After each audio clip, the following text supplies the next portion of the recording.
I tell you what, this podcast costs me a lot of money. I'm so enthralled by my guests and what they do, I almost argue I'm required to buy more products as a result of these recordings.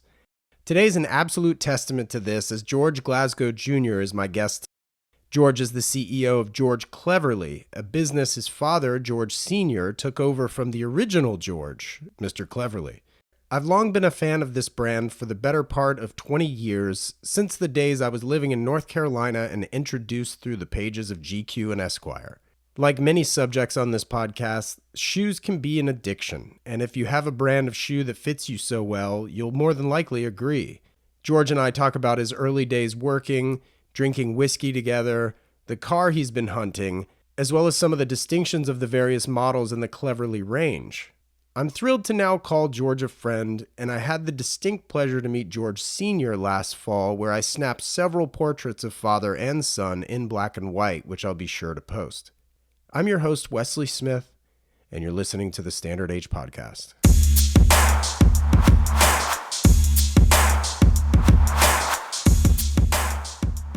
My man. How are you? I'm well, sir. How are you doing? Good. Finally, sorry, I'm a couple of minutes late. Oh, it's all good. No worries. It's always hectic around here. And how's things your side? Good, man. I actually fly out tonight to Washington, D.C. I have like a show to do this weekend. I don't know if I've told you this. So basically, I exhibit my apparel at these watch shows because obviously you know that I'm into watches and stuff. And so the District Time show is this weekend. I've never been before, so we'll see how it goes. So what you set up there and then sort of sell your products? Exactly. It's kind of like a trunk show, but everybody has like a booth and then like a table. And then and basically I ring people up on the spot and then I come home and I ship them their stuff. Kind of like you do. I mean, it's kind of like a trunk show. Yeah, which by the way, how's your loafers? Oh my God. Well, it's my third pair, as I'm sure you're aware, but it's exquisite. The fourth pair I want to talk to you about. Okay, let's see. It's addictive. I told you, before you know it, you'll have a wardrobe full of them. Well, yeah. I don't know that I'll become Sly Stallone, but you know what I mean. You know. Yeah, well, actually, we're actually working on an orange and black crack frock combination right now as we speak, because you probably can't see it in the workshop. We're Oh wow. Yeah, so they're down there now, working on this. They're about 90% done. Nice. Oh man, his collection's insane. But we'll get into a little bit more of the weeds here. But George, where are you from originally? Are you from London? Yeah, yes. So I'm from central London, an area called Pimlico. Okay. But I grew up Pimlico until I was about 10, and then Chelsea, and then lived in Chelsea up until I moved to the US in 2006. And then I lived in Los Angeles for 11 years. Oh wow. Wait, what were you doing in Did you LA? know that? No, I had no. You lived here for 11 years? Yeah, 11 years. I had a place actually until recently, and on Sunset Plaza. Oh my gosh, that's a incredible area. Yeah, so I was 21 and then sort of moved out there and sort of, doing two things originally. I was working in investment banking because I went to school for economics. So that was the sort of first, entry into the US. And then I was always doing stuff for the family business. And then sort of as time went on, after about maybe 3 years, I then moved and transitioned into doing it full time. And then we had a lot of contracts and still do actually with a lot of the big studios. So obviously in 2014 or so, we launched obviously the first Kingsman collection, Right, right. costume to collection that they had. And so that was helpful being there. And as you know, we do a lot of films throughout the year, both just, for the lead characters, just because they've approached us and asked us. And then also we do them because some of our clients are in those films and they insist upon wearing bespoke shoes and the Right. rest is history. And then I was going out to Asia all the time. So it was closer to get out to Japan, and we sell our ready to wear shoes in about 100 stores in Japan. So Isetan, Beams, Mitsukoshi, United Arrows, Hanku, the list goes on. Yeah. So we'd go out there. Well, I would go out there and do trunk shows 3, 4 times a year. Yeah. And it's a great market for us. So I'd go all around. So I'd do, Hong Kong, Singapore, Tokyo, um, Osaka, and then actually I'd go out sometimes to Australia, and which is pretty epic. Wow. Flight, I mean that's a brutal one, and I would go there for like 2 days, Oh my God. which is like hilarious because you'd be out there and you'd be like 2 days. Yeah. You go to customs, they'd be like, "How long are you here for?" And you're like, "2 days," and they'd always like look up, like, seriously? Right. Like I saw your passport. I saw where you came from. You know? Yeah, and then they'd be like, "And we're going to search all your cases," and I'm like, "No problem." Wow. Obviously, Do you have a favorite city?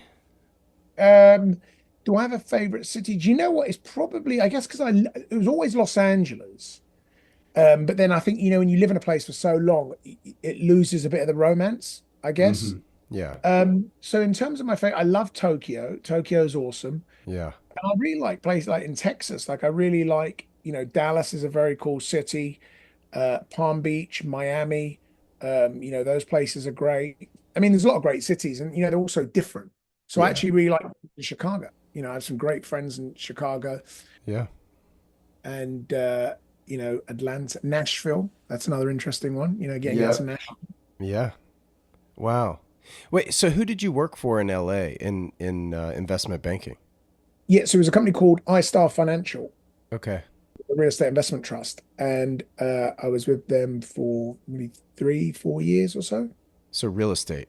Okay. Yeah, so real estate, and we would do actually a lot of construction financing in places like Las Vegas. So I guess I got quite lucky. I was always teamed on doing these, like, they'd be like, "Okay, we're going out to Las Vegas for 4 days to do some research." It sounds great. Let's go. And I was 22, 21, so I was like, "This is awesome."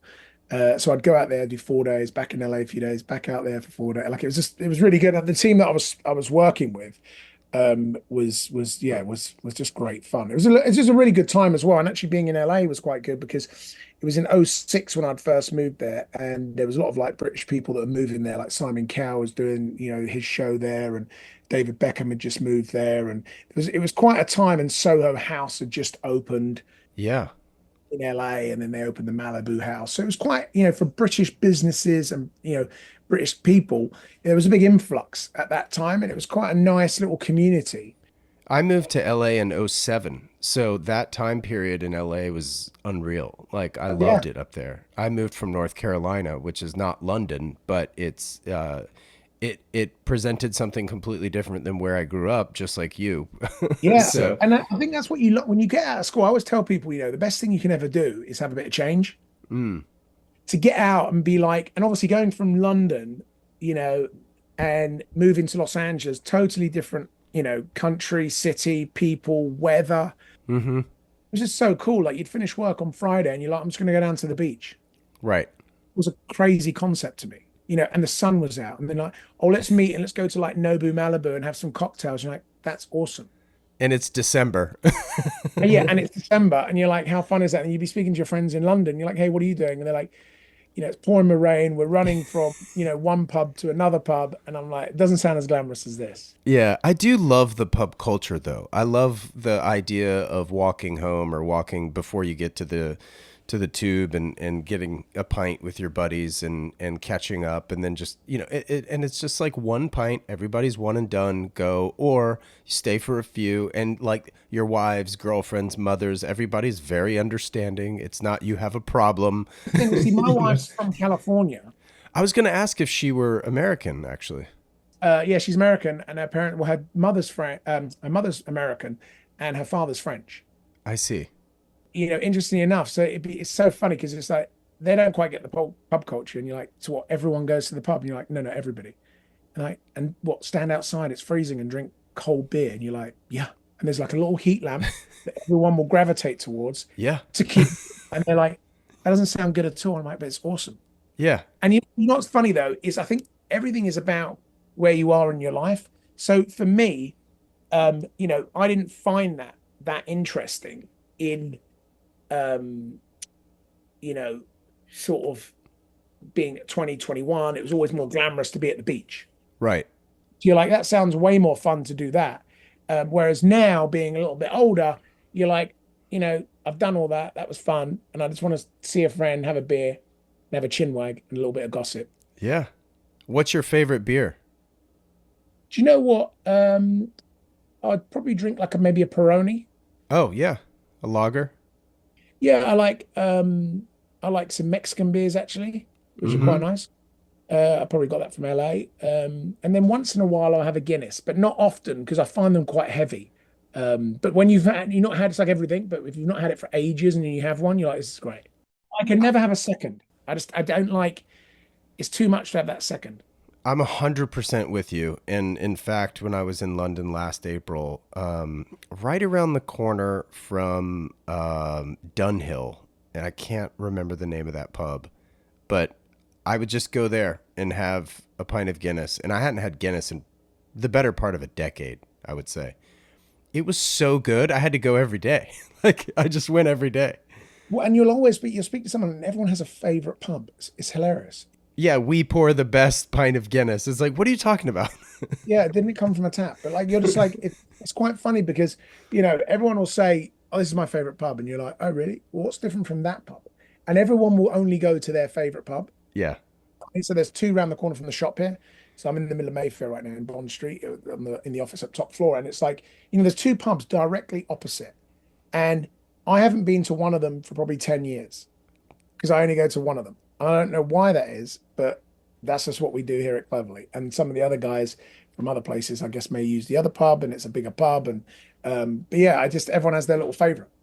Yeah, I mean, I think it's a visual thing. I think it's an energy thing. It's to me, it could be very visual, of course. I mean, it's not unlike shoes, right? Like you find the pair that fits, the ones you might find other shoes that fit you, but you don't like the way they look, right? Yeah. So And also, beauty is in the eye of the beholder. 100%. So what you might find Did works, you say the beer holder, or is that? but beauty is in the eye of the beholder. No, I was But kidding. it should be beer holder. But it's funny because you'll see something, and it's always interesting what people gravitate towards. You get some guys will pick and go, "Wow, look at this style," and you're like, "That's interesting. Nobody ever orders that." Right. Like, and this person loves it, and then the next guy that comes in is not interested in that whatsoever and picks up something totally different. I mean, of Mhm. course, you have your classics, penny loafers or what have you, and things like that. But that's what's quite interesting about shoes. You can have, hundreds of different styles, and what gravitates someone's eye towards one thing is it's quite remarkable, really. Yeah. Well, here's a question I didn't think to ask, but as with trends fluctuating, pant legs, the leg opening, widening, thinning, or narrowing, slim fitting pants versus something with that's like more relaxed. Do you find that people are shopping for different shoes when those type of pant trends change? Yes and no. I mean, there was a big thing about 5 years ago. Everyone sort of gravitated a bit towards the trainer or the Sure. sneaker, as you'd call it. Yeah, of Uh, course. and you'd see them people wearing them with suits and what have you. And then, in the last sort of 18 months, that's died out a lot. Thank God. Yeah, I know. But now everyone's wearing like a nice clean loafer with a pair of jeans or a sports jacket or something. And it looks so much cleaner, Yeah. way more nicer to look at. And so we've seen a big uptrend in that. And actually, we do have a casual collection, which still sells exceptionally well. But, the loafer and even like the sort of Archie, which is one of our classic sort of derby styles, it's sort of more full round. It's a wider looking shape. People are loving that because, you know, they can wear those with a suit and then they can wear them in the evening with a pair of jeans, obviously depending on the color, but it's Yeah, of course. pretty unique like that. Yeah, I think, turning 45 this past November, I've just been thinking more. 45. Wow. Yeah, I'm old, man. So I'm not too far behind you. I recently turned 40. right, right. And happy belated, by the way. It's an accomplishment. Yeah, I mean, I don't know why you just feel like everything slows down, or you need to slow things down when you get. Yeah. And I think for me, I don't know. I just like, as I'm getting older, I'm like thinking about how I'm dressing and is it adult like and not that I want to look old, but I also like, I just feel like at a certain point, I just need not dress like a 12-year-old, like in skateboarding shoes and things. Yeah, but you see it like, I mean, we're right now, classic example. You've got a black t-shirt on, I've got a white dress shirt. Right. Look, for t-shirts, black is as popular as it comes. For white dress shirts, that's popular. You know why? Because it works. Yeah. So, and I'm like you, I go in and I see some things and I'm like, well, it looks interesting, but am I going to wear it that much? And I guess you just and you never want to be the guy that goes into the bar and they're like, this guy thinks he's 20. Right. Right. The old guy in the club. Yeah. And you're like, that's not a good look. Yeah. It's like the guy, gets his hair and spikes it up. And it's like, well, you're 60. I'm not sure that's a good look, you know. Shots fired at Mark Hoppus from Blink 182. Systems go. But honestly, I mean, to be fair, these are my gym clothes because I got to go to the gym right after this. Like I said, I'm flying out tonight, so like I've got a packed day.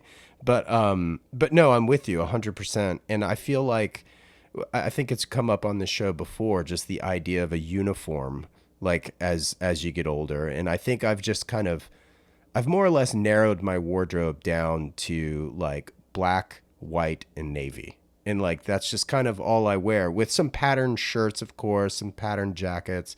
But like traditionally, I'm probably wearing a black t-shirt, a white t-shirt, or a navy t-shirt, like either under or, because it is hot here. So you wear a lot Yeah, of I mean, for t-shirts you, for it that. makes total sense. But even here, it's the same. It's like, you go, even buying, shirts or sports jackets. I love sports jackets, and I buy quite a few of them. And like, but the one I wear all the time is a blue one. Right. Navy, it just works with everything. And I've got green ones, I've got pink ones, I've got salmon looking ones, I've got you name it, I've got them. Yeah. Ones with big checks on it, and I wear them once in a while. But I don't know why. Before I leave the house, I look at it and I'm like, yeah, I'll go back to the Navy. Yeah. Yeah. I'm going to wear this. And then I just make an excuse for it. I'm like, well, it's just not quite spring enough or summer enough. And then Right. summer comes and goes. And I'm like, okay, I wore that once. Mm. So I know you started kind of helping your dad at like age 10.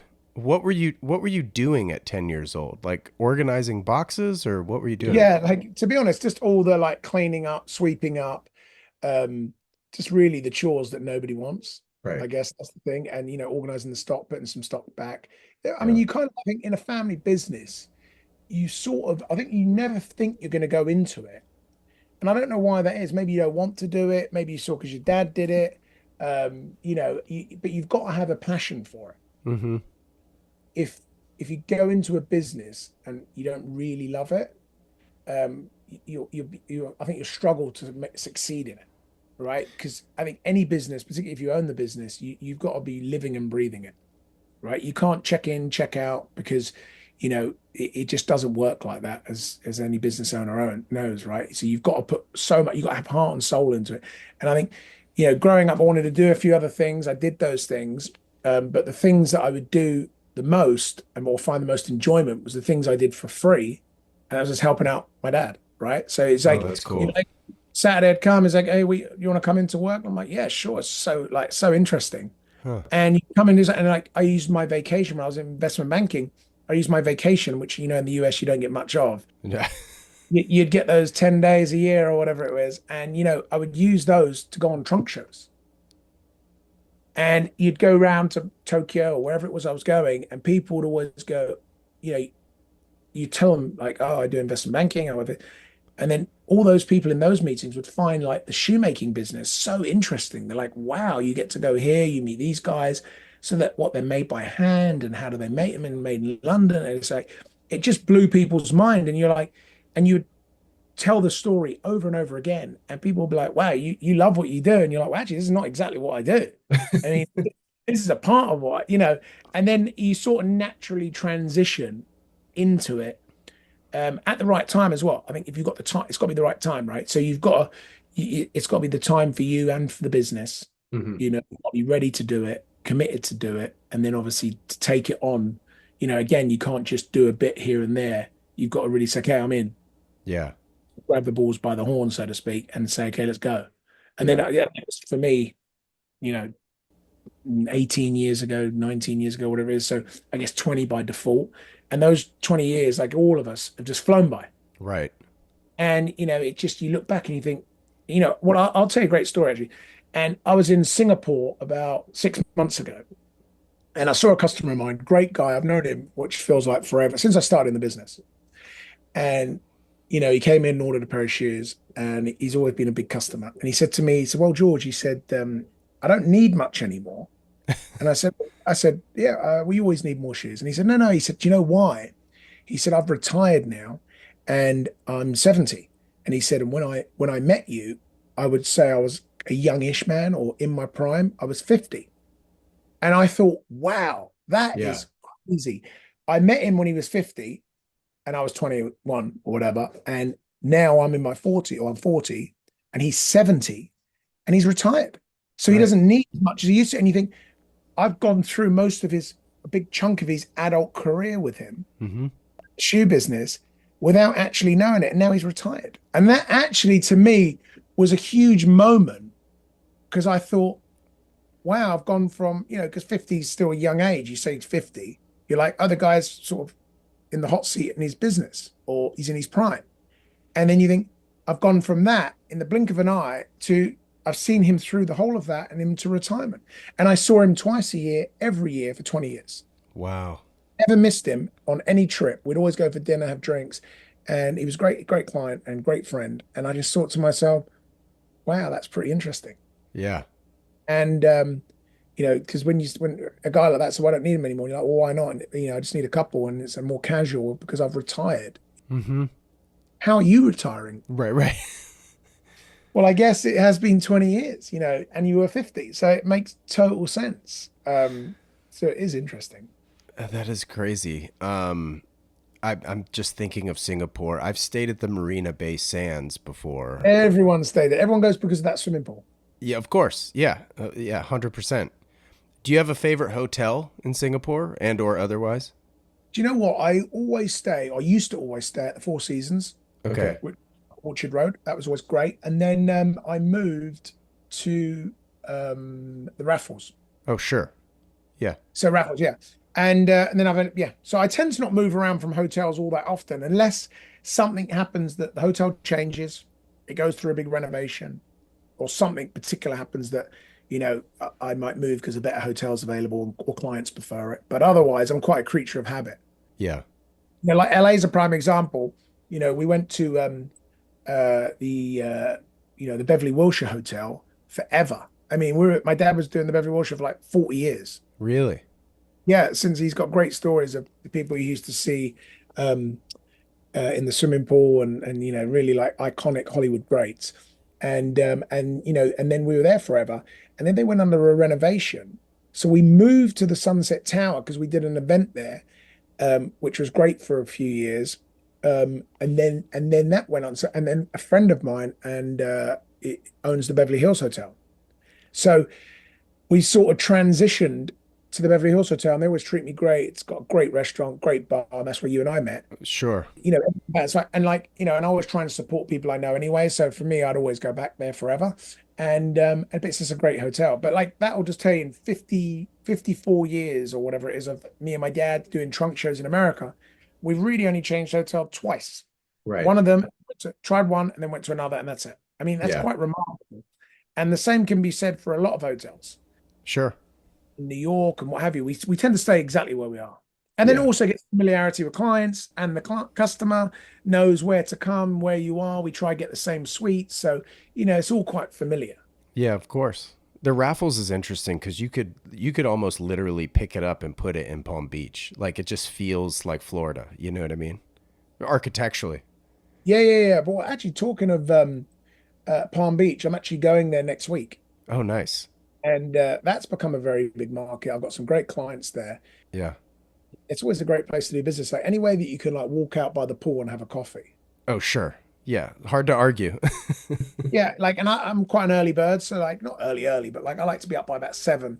So like, going out, having your coffee, walking around Palm Beach, you're like, wow, people do this on a daily basis. It's pretty Yeah. cool. Yeah. And the weather's beautiful and the palm trees. And Miami's great too. It's a good market for us as well. Sure. Have you guys always been in the Royal Arcade or have you guys moved ever? No, so we've been here for about 30 years. Okay. For those that don't know, the Royal Arcade runs between Old Bond Street and Albemarle Street. So we've been here forever, and it's quite unique because it's a listed building, so it's got the spiral staircase, nothing you're allowed to change. But what's quite unique with us compared to a lot of others is we have on the ground floor, we have our retail store, all the Hmm. samples, what have you, and we do appointments. And then you go upstairs, and we actually go across 2 other shops. So it's like 3 shops. and that's our workshop. So up there we've got, between 6 to 10 guys, all hand stitching parts of shoes in a various different process that is happening in the middle of Mayfair, which is like unheard of, that no one's doing, right? Yeah. That come in and see your shoe being made and come up the stairs. So, and then you go up from there, and then there's on the top floor, there's the office, and then the last room, which is behind me there, which we keep 5,000 plus lasts in. Wow. So we try and keep it.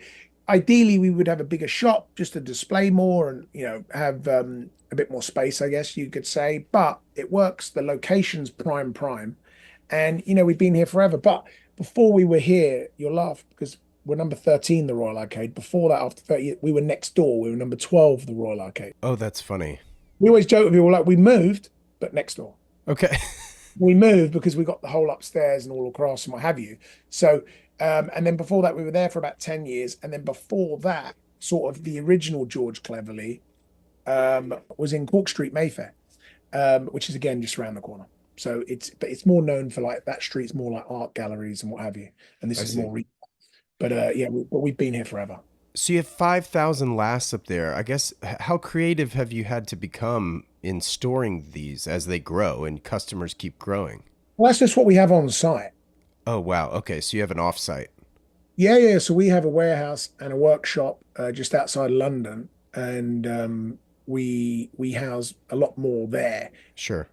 They tend to be all a lot of our ready-to-wear lasts as well, and it tends to be customers that if we've not seen them for about 8 to 10 years, we put them into storage, presume that unfortunately they may have passed away, they don't need shoes anymore, or their requirements have changed, and we just don't see them. So and then they go into storage. But we tend to keep them for at least 8 to 10 years on site, providing space. But because it's been harder on the last sort of 3 or 4 years because we picked up so many new clients from all walks of life. I mean, Right. I started in this business years ago. I mean, I guess you could say the average age of the client might be 60, and that was a lot of the reasons because, it was very expensive, right? So Yeah. price point, but, people have become, I guess, just as a nation, there's higher paid jobs now than there was 30 years ago. Mm. So the access to, and second of all is information. Right. So before it was like a secret. You had to be told by someone. When you get to London, you go down here and you see this guy and he made Cary Grant shoes and Fred Astaire and Humphrey Bogart and all these guys. You're like, no way, where? And, you'd see the shoes and they were just like mind blowing. Right. Right. People would come in and you had to stop them from ordering because they were ordering that much. Whereas today, the access to information, you can put it into Chat GDP or whatever, best shoemaker in the world, and we come up.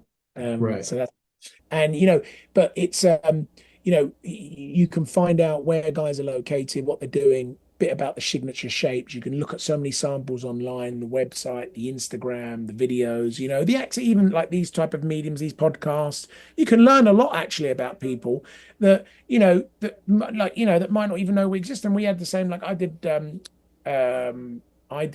few podcasts with Houdinki, a couple of years ago, and then 10 years ago, and at various times I've been. And 1 minute you're talking about watches, and then 1 minute you're talking about something else, and then you get calls from people that say, "Oh my God, I listened to your podcast, and I was listening to it because I'm very interested in cars. Right. I didn't know this whole world of shoes existed. Can I Yeah. come see Austin?" You're like, "Sure." Comes in, and it's like a whole revelation to the guy, and he's like, "Wow, so you make a last, and this is how you measure, and this is your fitting," and it's just like blew his mind, Yeah. and that happens all the time, So it's quite remarkable, and vice versa. Someone might listen to this because they're interested in shoes and go, "Wow, that's so cool! I never knew about these guys."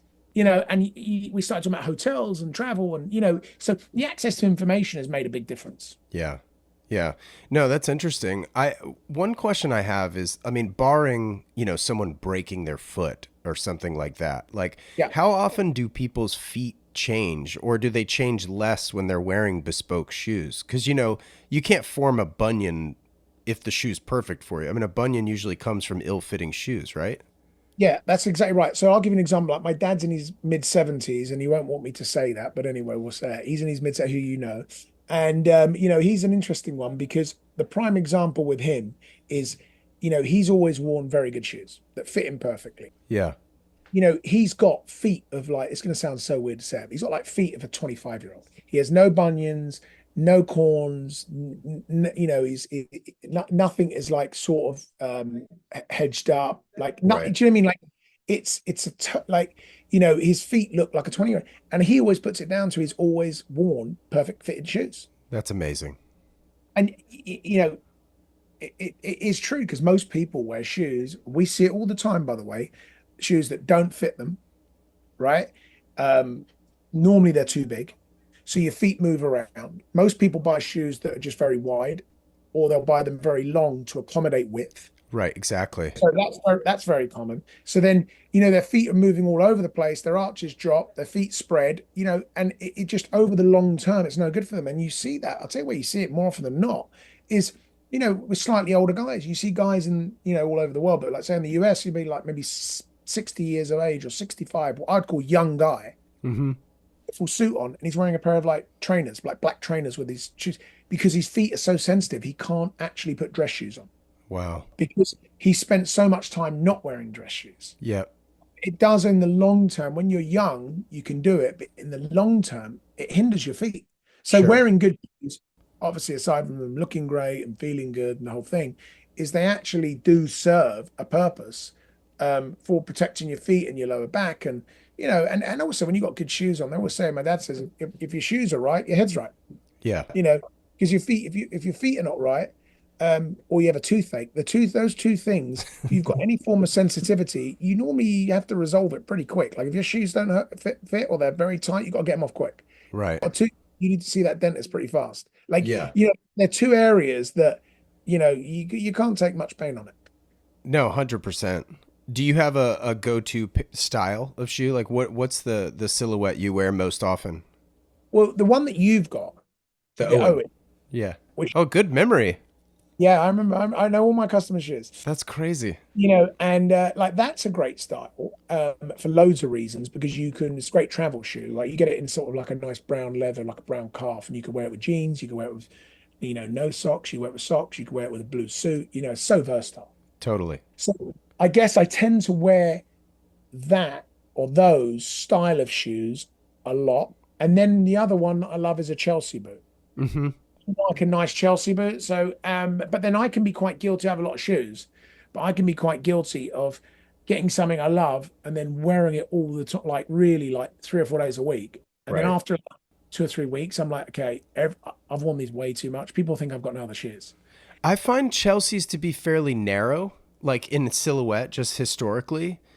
Do you have a fairly narrow foot? Because every time I've tried on a Chelsea, I've got a fairly wide foot, and I just feel like when I look down on them, they don't look right because they're wide. No, no, you'd be fine. I mean, we have both sets, so Okay. yeah. So yeah, I mean, we've got ones that we call it the Jason 2, which is basically a very broad looking one, and then we've got ones actually your timing's quite good that are more narrow. Like that's a nice croc boot for some, Yeah, yeah. that are more narrow that which we call the Jason 1, which is I guess a bit more dressy. Okay. So, you've got the option. I tend to go for the ones slightly more narrow because I feel like the ones that are big and bulky, that's kind of like a very in-trend thing. Guys come in and they're like wearing their sort of clunky boots with the big thick soles. Yeah. And we do that. Uh, Not a ton. I'd say it's changed a lot actually. Probably 30% of guys would go for that now, Hmm. or it'd be less than 10%. So, Right. there's a bit of a shift. And comfort's a big thing. That's another thing. People, I think, historically, with even fashion, I guess to an extent, would take a bit of pain. Yeah.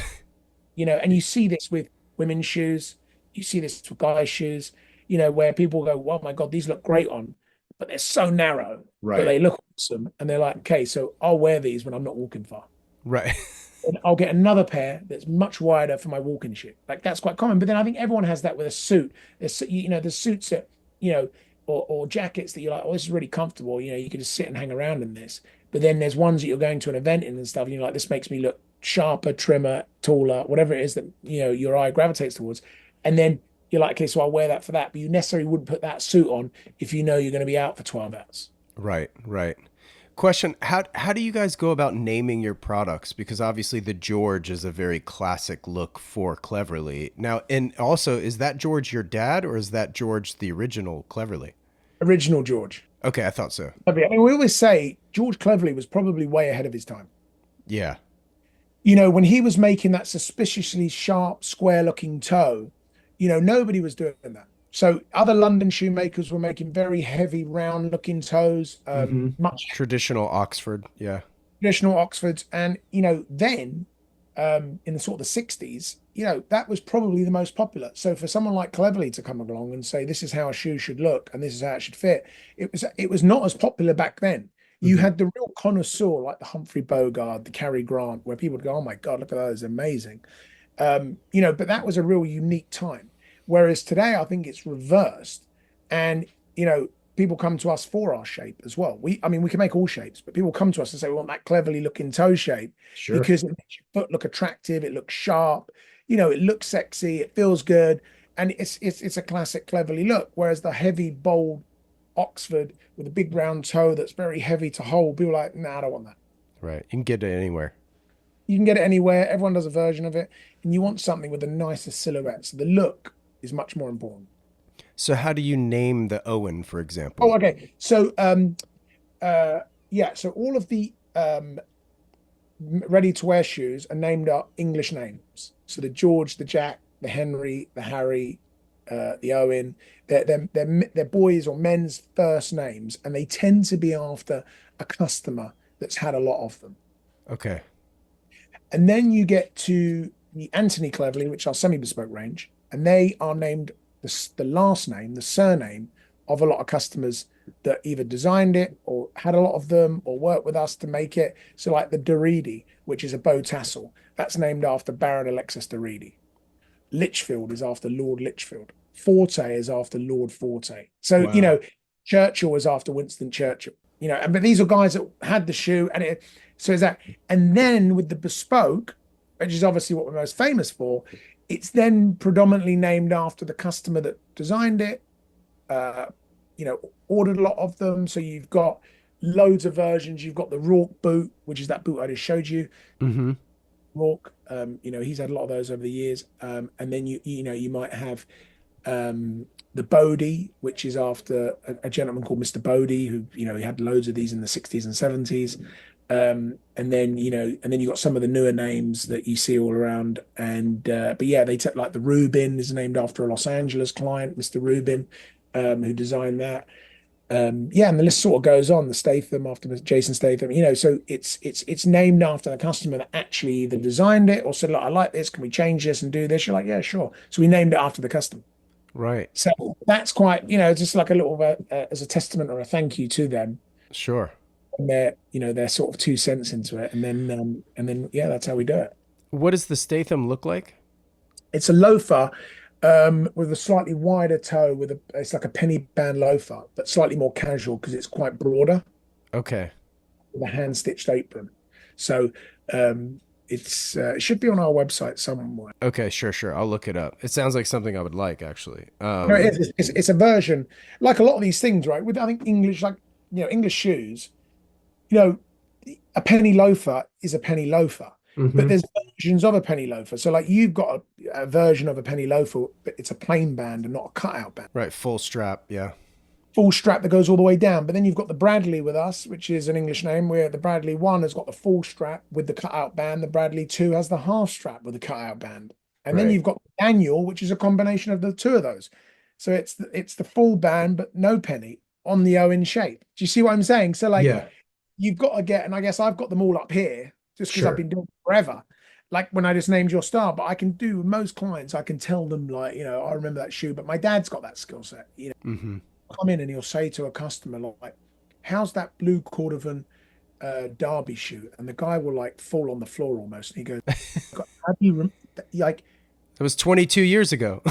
Yeah. 20 years ago?" And he goes, "How do you remember that?" He goes, "I just remember you being in the room and ordering that." And you're like, "Wow, that's crazy." Yeah. Yeah, that's really special. What is like a piece of advice you would give somebody who's never had a bespoke shoe made before? Well, I always say to people, for me, I'm like, guys, when you come in, because you get two types of customers. Or you get loads of types of customers, but the two main. You get the guy that comes in and says, "Look, I want something that's so unique. I'm never going to see anyone with it." And you say, "Okay." And then they'll go off in some really interesting design or interesting Yeah. Yeah. And then you have the other guy that says, I want something super classic. I'm going to wear it all the time. I want a great loafer, a great Chelsea boot in a classic color. And I'm going to wear these things 4 days a week. So they're the two. I always say to people, you should start classic. Yeah. You should get something that, you're going to go to your wardrobe and go, well, that works with all these things. I'm going to get a lot of use out of this. Let's stay on that path Yeah. because I want customers to wear them, enjoy them, have a lot of versatility out of them. And I think, there's a lot of styles that do that. And I think not overthink it because I've had customers come in and they pick up a loafer and they say, okay, I love this. What can we do to make it better? You're like, well, I don't think the word better because this has been around for 30 years and, we get loads of orders in this. So it's for a Mhm. reason. It works, right? Yeah. If you want to change a color, you could. If you want to slightly adjust the band, and you do it sometimes for people, and you go, "Well, I think the original looks better." Right. That Right. happens more often than not. And then they go, "Oh, I should have gone the original." And you're like, "Yeah, because you overthink it." I think that's the problem when you sort of do bespoke. Hmm. You sort of want to say, "Look, guys, add your 2 cents, and you can do that, and that's no problem." But these models are popular samples, really for a reason. Right.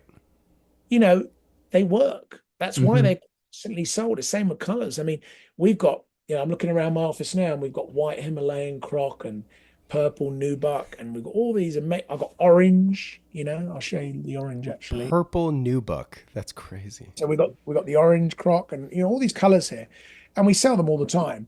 But, the classic is dark brown, black, maybe a nice burgundy or an oxblood. I mean, they tend to be the bulk of the colors, the borders that you get, right? Yeah. But we try it, we've probably got the largest display of colors um, on site for customers to give them the option. We like to give customers a lot of option. Yeah. Have you sourced your fabric from the same places this whole time, or have you changed No, vendors? mostly, I mean, no, most of the time you get it from the same places. I mean, some business actually, unfortunately, go out of business, right? For Yeah. whatever reason.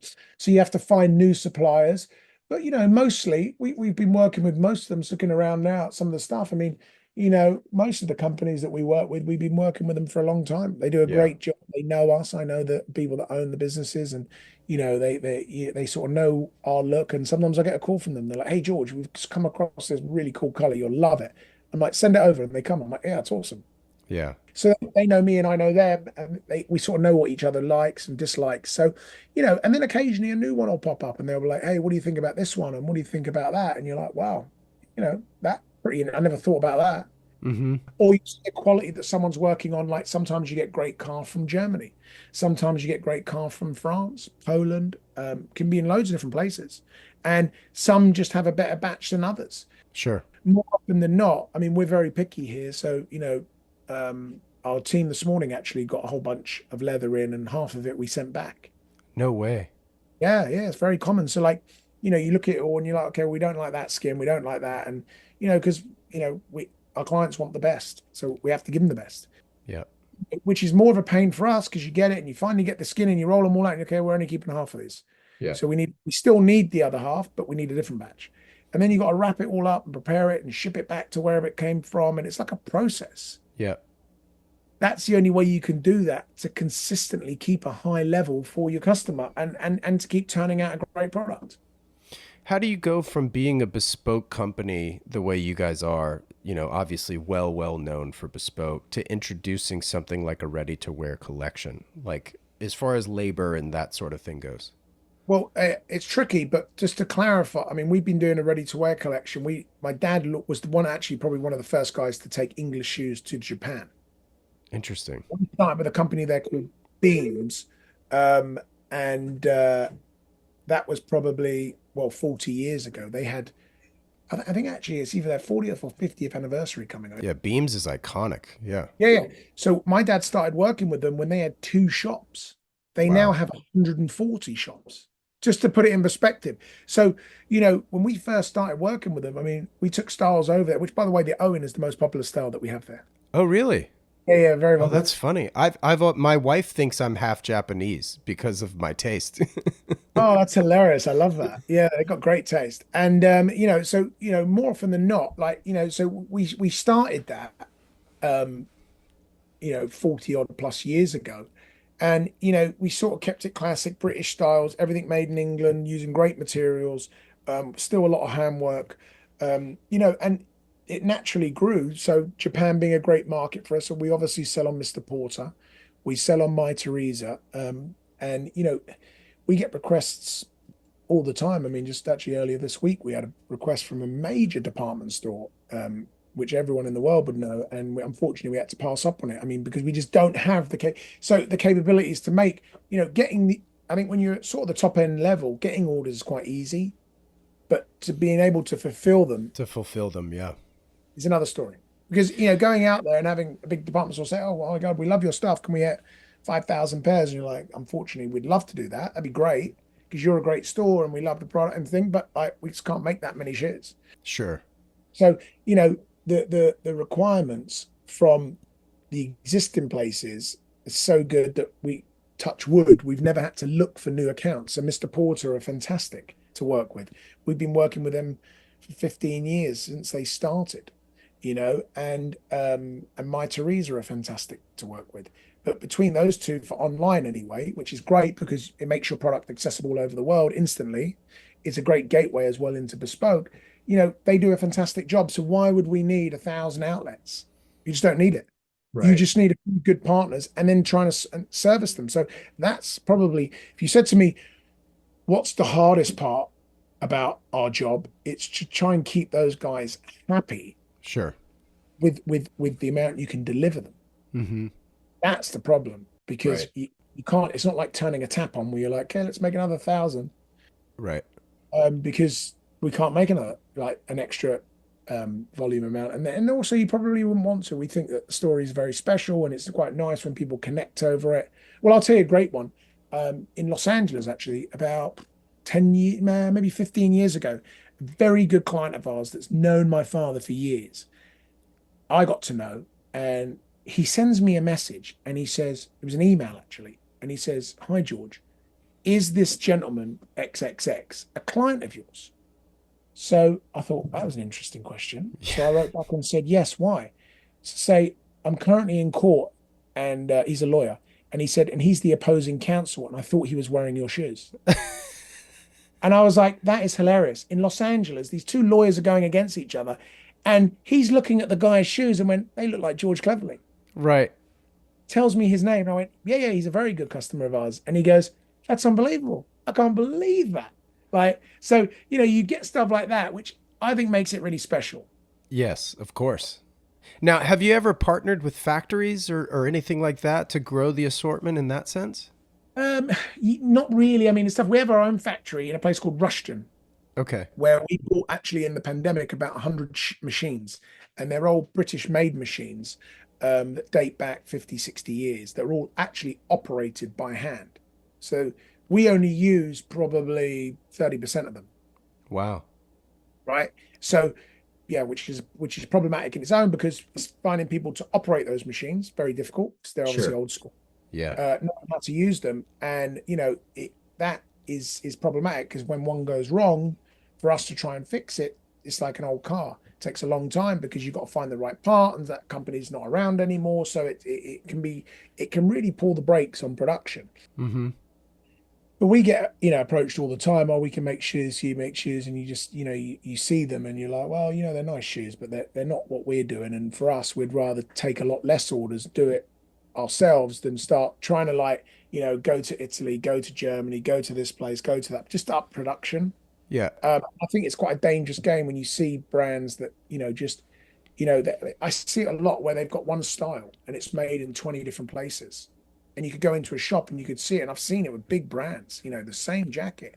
And the first batch is like maybe made somewhere, and the second batch is made somewhere else. And you're like, I don't know how you control the quality and the consistency in doing that. So for us, we don't do it, but we're also very content with where we are in the marketplace.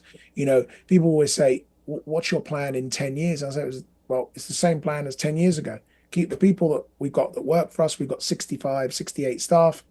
Keep them busy making great shoes for great clients around the world. We're not trying to, we don't have any investors or shareholders. We're not trying to, grow at a rapid rate to pay out someone and what have you. So for us, it's like just keep in the lane we're in, try and service the customer as best we can, giving Yeah. them an exceptional product.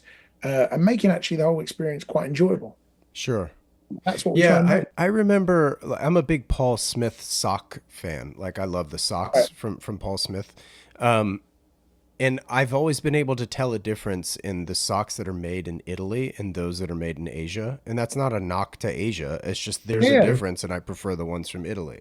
yeah, Um, and I hear that a oh, lot with. yeah. I heard a rumor that you might be partnering with Crockett and Jones, though. Is that not accurate? No, no, no. We've worked with Crockett's maybe 25 years ago, I see. but we've not partnered with them or anything like that. Okay. Okay. But they're good Interesting. guys. They make good English shoe. I mean, with the English guys, there's them, there's us, there's Green, the Sure. Lob. There's only really a handful left. Yeah, that's true. They're in a sort of different business from us. Yeah. I think they make about 3,000 pairs a week. Wow. Um, which is great, but it's a totally different thing. Yeah, totally. We make a few hundred pairs, like totally different um, ball game. Sure. For ours, our entry level ready to wear shoe is right at the top. We Crockett makes a really great Galway boot that I was looking at. I never bought it, but do you guys make a Galway? we make a version of it, yeah, a Okay. version. Okay. A little bit different from those guys, but we make a version of it. I mean, we do actually, the boot business is actually quite a good business for us. I mean, it's probably, if I had to generalize, 25%, Oh, wow. maybe 20%, maybe that's a bit generous, maybe 20% of the business, Okay. which is quite a big part, particularly in Europe, because you get the weathers, you can wear it from, October all the way through to probably March.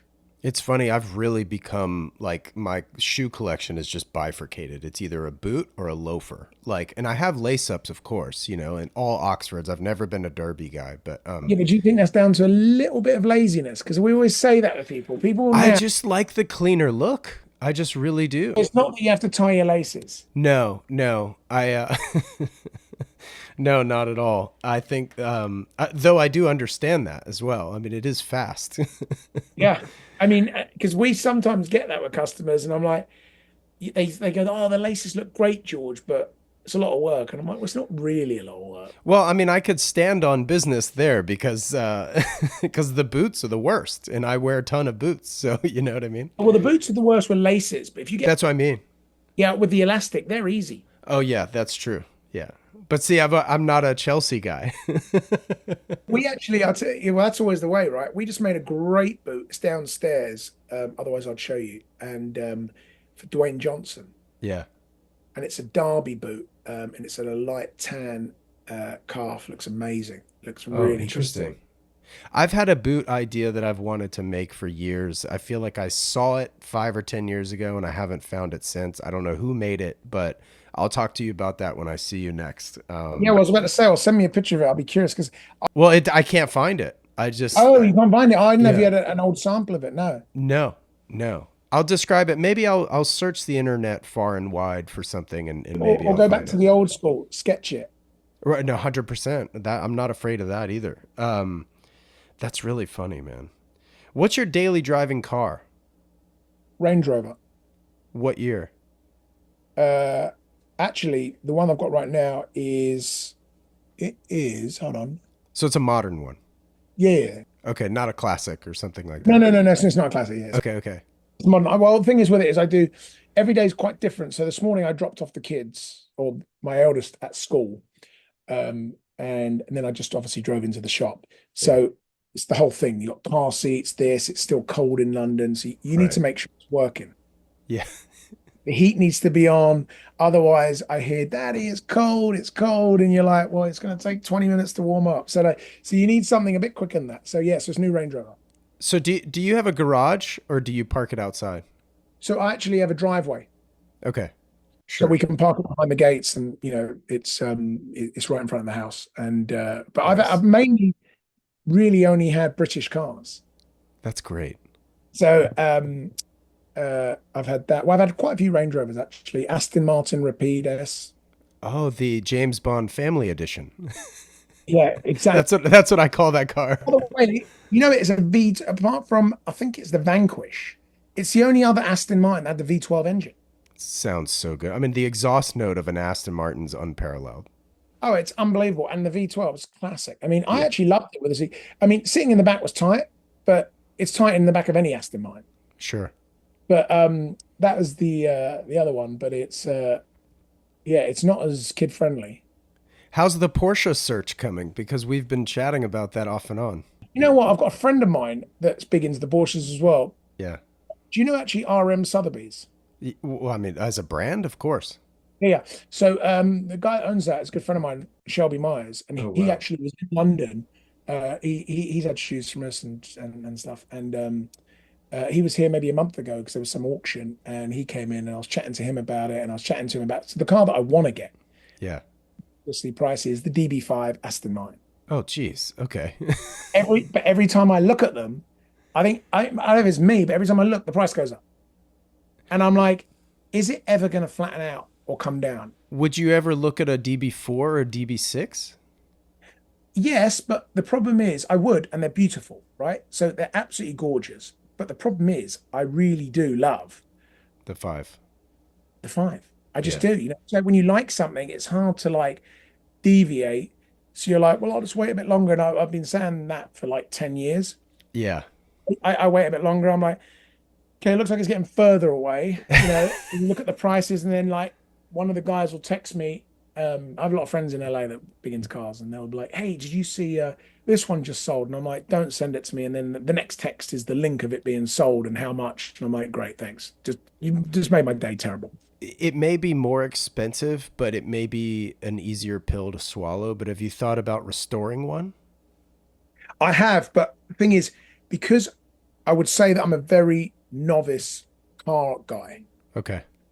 You know, I wouldn't really know fully where to sit with all of that. So I'm not one that, you know, I'd want someone that put it this way, I'd either have to have a ton of knowledge about it to undertake that, No, I understand. Yeah. which I don't have.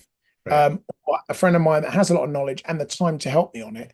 Hmm. Because otherwise, I think you could end up buying this thing and then, you know, 3 years later, you're still not done it, right? You know, you're Yeah. like, well, I've done one bit of it and I'm waiting for some guy. Like, you need people, and the car business, like any business really, you got to know it, and you've got to have people that you trust in it, because, you know, you got to get all the right parts, you got to get the right people working on it, like a pair of shoes, you know, it's a process. Yeah. So that, you know, but I would be open to it, but ideally not. Like, Right. it would be it's to get one where someone throws you the keys and you're like, it's ready to go, Jordan. Yeah. Literally turnkey. Yeah. Yeah. Yeah. Yeah. Move over. Which is cool. What's on the wrist today?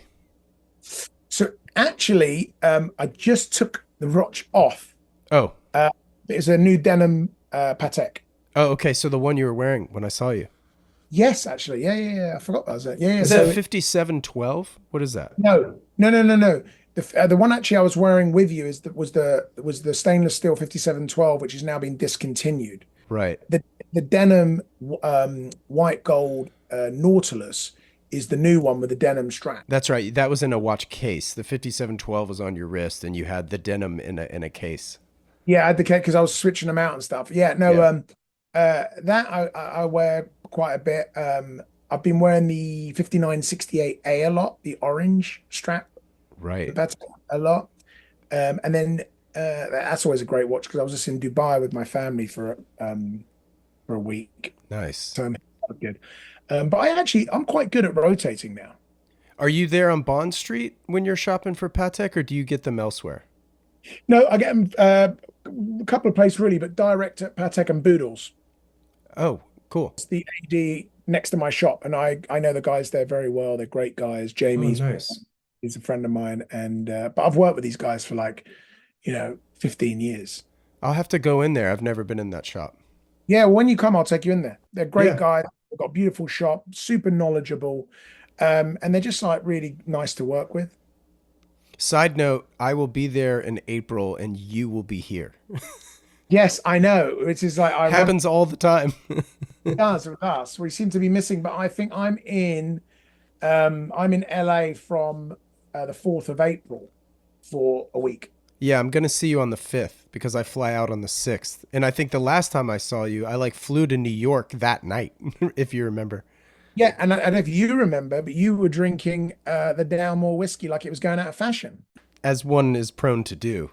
Yeah, well, it was an early bird. I said to you, "Do you want one?" And you said, "Well, I'm flying." Okay. Yeah, twist my arm. Yeah, and then 4 later, you're picking out swatches, you're being measured. You're like, you're like, "This is great." I phoned them down more and I said, "Thanks, you've got another one." Um, That's how you do it. That's how you do it. That's how the four pairs of Owens end up in your collection. exactly. Well, and also that is exactly how, guys, we're simple people, really. And Yeah. you give us a couple of things that we like, and good scotch, good shoes, good watch, Yeah. nice vintage car, and we're quite content. Yeah. We can wear all that and sit in the car Right. Yeah, exactly. and drive nowhere. Right. You could just sip it in the driver's seat and not drive it anywhere. Yeah, and you're like, I'm just having a great time. You make a strap from a Russian hide. What exactly is that? So he was from 1786. It was the Russian leather, which was a ship that sunk off the bed of Cornwall. At the time, so it sunk in Is 1786. that the deer skin? Reindeer skin, but yes. Reindeer. Yeah, yeah, yeah. And it was a ship that sunk in 1786, but it was retrieved in the late 70s. And actually, the gentleman who's downstairs now, who I think you saw briefly coming out there, is Mr. John Carnera, that only comes in on a Wednesday. And he's our head last maker. And he actually, with him and my father, were the original people that found that with an amateur diving school found it. And then these guys wrote to, at the time, I think it was Clarence House, to the Prince of Wales. Well, he was the Prince of Wales at the time, which is King Charles now. And he at the time was the Duchy of Cornwall. And as the ship sunk off the bed of Cornwall, it was anything that sunk there belonged to him. That's incredible.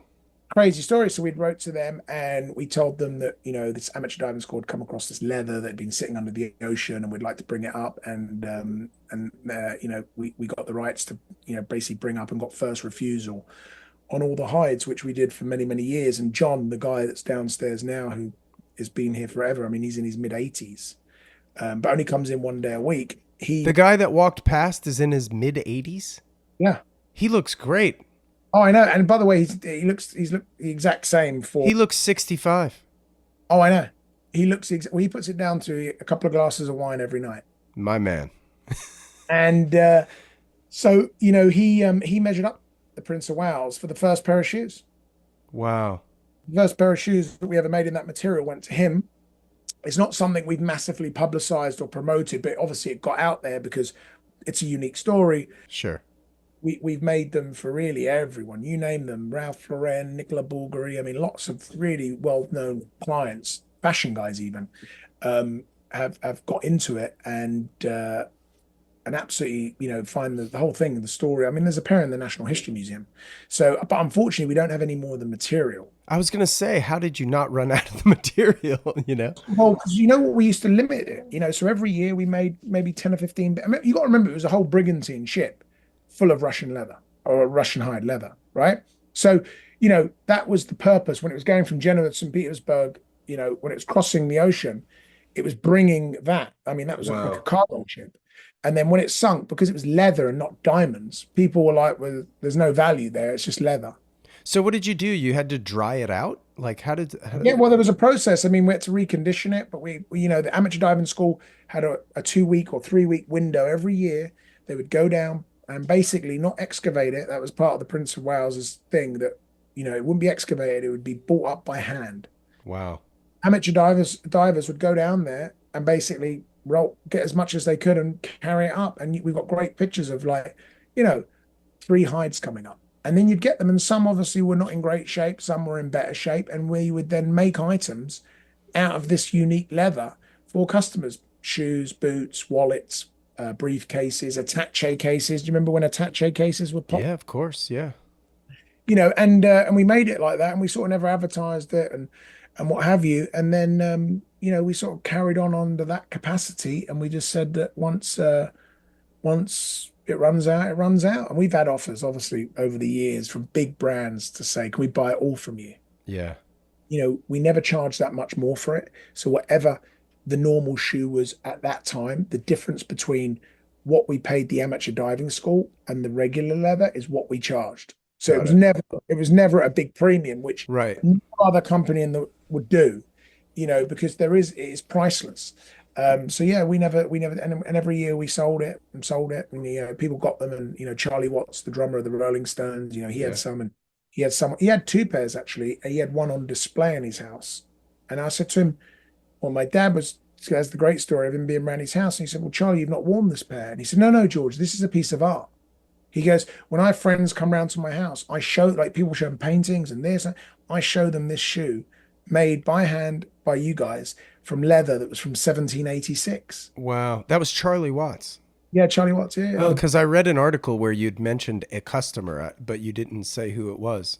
yeah. So that's Charlie Watts, and Wow. Rest in peace, him, rest in peace. Great guy. And my dad was at his funeral actually. Wow. He knew him very well, and actually, what a small world. And we didn't know at the time. The last concert that Charlie ever played, me and my dad were backstage. It was in Miami Beach. No way. Yeah, and we didn't know it at the time. And then obviously they'd finished the tour. It was the last night of the tour or something. And then they'd obviously had 2 years off like they always do. And unfortunately, he passed away. Legend. A great guy. And he had an unbelievable collection of Cleverleys, Yeah. 150, 200 pairs. Wow. I took a photo of your cufflinks while you were here last. Yeah. Who Which makes one? those? The ones that look like shoes. Oh, do you know what? I can't remember the name because it was a gift Okay. from John, the guy downstairs, actually. Oh, funny.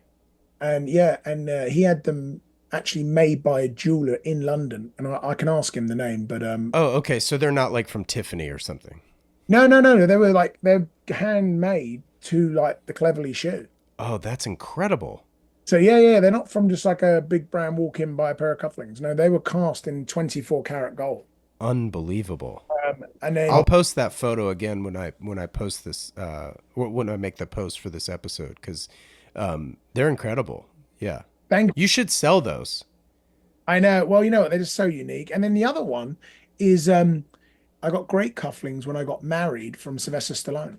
Oh, amazing. So he gave me probably about 8 years ago a pair of gold cufflinks that were boxing gloves. Oh my gosh, that's amazing. And I always thought that's pretty cool coming from Yeah, Rock, of right? course. Of Yeah. all the people. So they're the two that I tend to wear the most. And I got some others um which are really nice. But I guess those two are the most sentimental for loads of reasons. Yeah, of course. Lovely pair actually, obviously from my wife when I got married. And that's really nice. Nice. From Boodles. Which is great, but yeah, no, it's I love cufflinks. Actually, that's quite another thing, right? Like, I love wearing cufflinks. Yeah. It's just you don't often see that anymore, No.